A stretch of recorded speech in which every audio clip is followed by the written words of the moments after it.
What's up, y'all? I just got back from home time, and by the way, I swear I own more hoodies besides this one, and I don't know why I'm always wearing it in these videos, but it's just a thing. I'm restocking my truck for the week, and I just thought I would share some of the things that I have with me for food items for the week. And it's funny, I'm laughing at myself because some things I clearly get obsessed with and like, oh God, I can't run out of this stuff. This is me going home once a week, so it's going to be different once I'm on the road and I'm thinking about stuff that I want to stock up on extras of, and obviously more so the non-perishable kinds of items. But my fridge is fully stocked right now, my snacks are stocked, so I'm just going to show you a little bit of what I have. All right, so starting with this is my, what I think of as my fruit basket. I really like this thing. This is actually a collapsible sink, and I will share a link to this.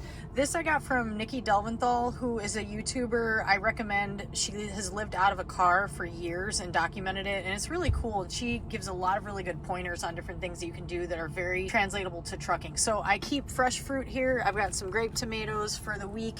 I also throw my chapsticks in there, and then this is where are like my backup, because if I run out of lip gloss and chapstick, it's going to be a problem for me. And then I keep my my fork, knife, and spoon in here too, and then they kind of fit in there neatly, you know, and don't go sliding around or whatever. This does slide a little bit when I'm driving, but not too much. So then let me show you what's in the fridge. I got some extra water there that is going to go underneath the bunk, and then this is my fully stocked fridge. So I have some super greens, power greens. Dang it, this fell. This is some pasta that my beautiful roommate made sure that I took some with me.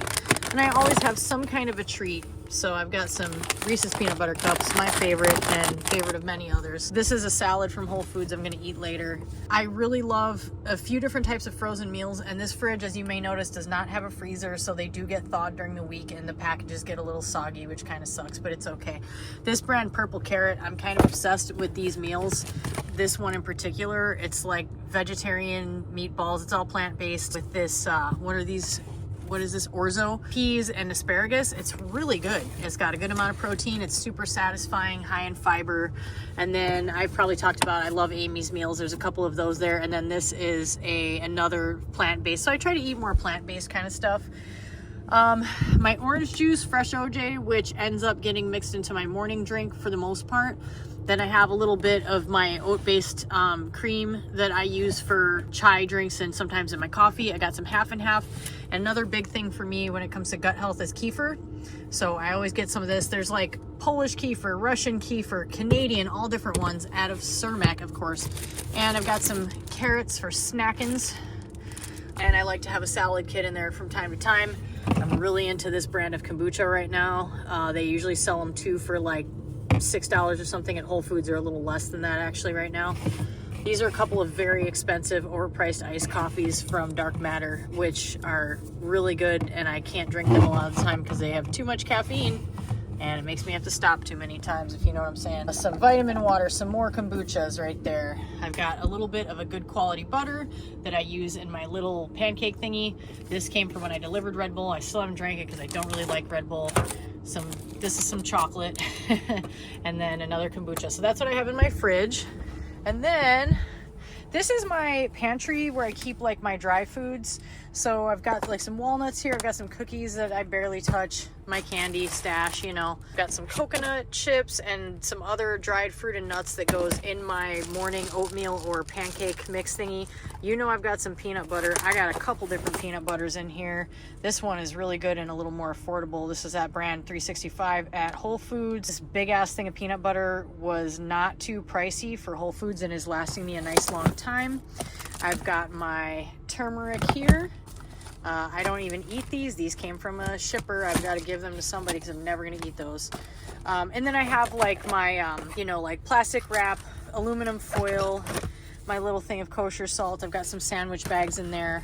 And then what I showed in my last video where I was making chai, my spices here. Oh, I've got some plantain chips. Love those sometimes. Some little random things. Got some crystallized ginger in there. Some other cookies. Some Twizzlers. Hardly ever eat them. They get stale, but you know, I get a hankering for some candies now and then. And then this is my variety pack of like different healthy oatmeals and stuff that I eat in the mornings. I've got that Tazo chai that I talked about. This is mud water. This is actually empty, but I saved this container because it's a good jar to throw in some spices or whatever. This is good stuff, but it's a little pricey. And then I have a whole other bag because I had a Walmart stop last week and they sell my favorite, the pancake mix. So this is stuff I added a little, you just add some water to it and nuke it, and I add some like dried fruit and nuts, just a little bit, otherwise it doesn't cook up right. You gotta be careful with that. They also have a blueberry flavored one, so it's like a little blueberry pancake in a cup. That's really tasty. And some more chai. So, oh, and then these are like my favorite. I gotta have some of these around.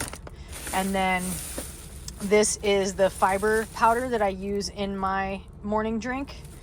And I also use Vital Proteins collagen along with the spices that I use and stuff.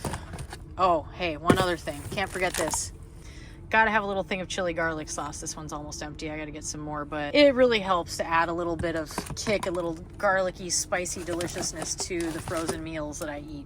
So that's pretty much it for like my kind of food grocery items. I just thought I would share that.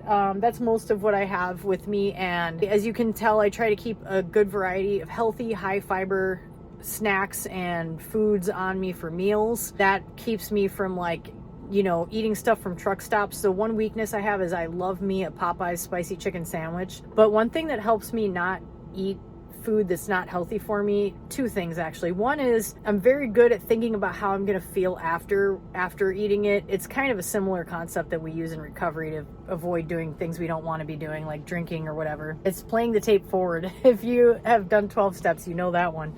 And it's basically like, I know if I eat this food, it's going to be really good for a really short time, but then I'm going to feel tired and I'm going to have digestive irritation. And it's like, do I want to feel that while I'm driving? No, I don't.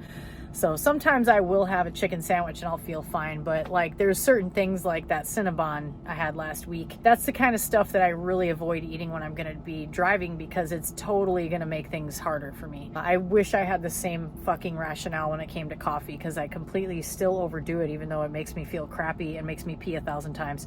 The other thing is a lot of the places that you go when you're a truck driver, a lot of the truck stops, unfortunately, not all of them, there's some that are great, but some of them are really dirty. I went to culinary school, it's another fucking story, but you know, and one of the first classes they make you take is safety and sanitation. In that class we learned a lot of those things that you don't want to think about food in restaurants and like foodborne illness and stuff. And one of the things that has always stuck with me is if you go into an establishment, like the first thing you should do, like a restaurant, first thing you should do is go in the bathroom and look at it, and if the bathroom is like openly filthy, then that tells you like that if they don't care about the place that the customer does see, imagine how bad it is where the customer doesn't see. And so when I walk into any environment that is openly just dirty and not maintained, it just immediately gives me an aversion that I don't want to eat any food that was prepared there because I know behind the scenes is probably really unsanitary. And I don't want other people's poo germs in my fucking food because they don't practice proper washing techniques in their establishment. Anyway. That was more details than you ever wanted to know. But that is my food on the road spiel for you. For now. Maybe it'll evolve. A couple other things I almost forgot. Apparently I'm afraid of running out of bread because this is all bread. There's like 4 partial loaves of bread in there.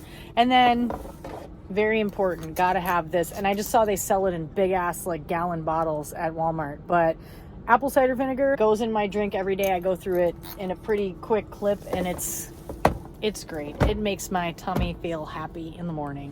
That sounded cheesy, but it really helps.